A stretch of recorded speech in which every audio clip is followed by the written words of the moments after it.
सत्य की खोज में मैंने जीवन खपा दिया है मेरा। कई विद्वानों ने कितनी मेहनत करके क्या क्या नहीं समझाया मुझे, पर मेरे तर्क और मेरे ज्ञान ने उनका मत मानने से मुझे रोका। परंतु नीलकंठ वर्णी को तो बस एक बार देखकर ही मानो मेरे सारे तर्क पिघलने लगे। उनकी दिव्यता ने मुझे उनके स्नेह में बांध लिया। उनकी प्रेम भरी बातों से मेरी बुद्धि की सीमाएं मिट गई। मेरा मन स्थिर होने लगा।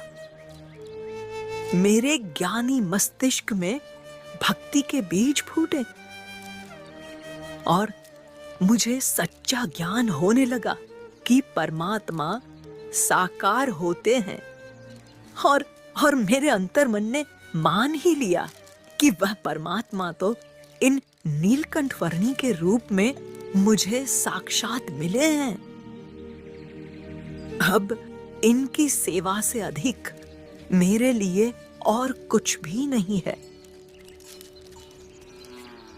माई, आपने 3 महीनों तक भक्ति भाव से मेरी सेवा की है।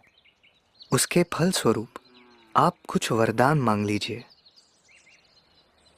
मेरा पुत्र और मेरी भैंसें मुझे सबसे प्रिय है। उनको अमर कर दीजिए। फिर से मांगिए, पर कुछ और मांगिए। मेरा पुत्र और मेरी भैंसें कभी ना मरे, बस उतना ही। कुछ ऐसा मांगिए कि जो परमात्मा से मांगने लायक हो।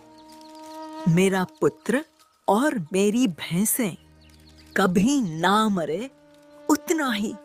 बस कृपा कर दीजिए प्रभु। माई, आप इतनी बड़ी ज्ञानी हैं। आप तो समझती हैं कि सब नाशवंत है, सब मिथ्या है। तो आपका पुत्र और आपकी भैंसें नाशवंत नहीं, मिथ्या नहीं? आपका इतना सारा ज्ञान किसके लिए है?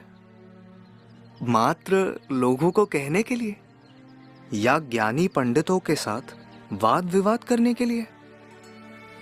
यदि आपका ज्ञान आपको ही काम ना आए, तो उस ज्ञान का अर्थ ही क्या?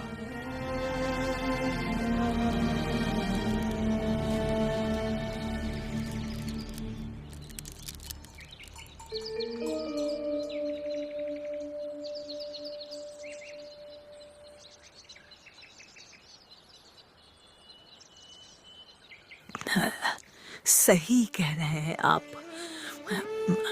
आपने सही कहा प्रभु। मैं ही मोहांध होकर सच्चे मार्ग से भटक गई थी। भगवान, ज्ञान का सच्चा लक्ष्य आपने समझा दिया। अब तो बस यही मेरी मांग है कि मुझे सब मोह माया से मुक्त करके मेरा कल्याण करना।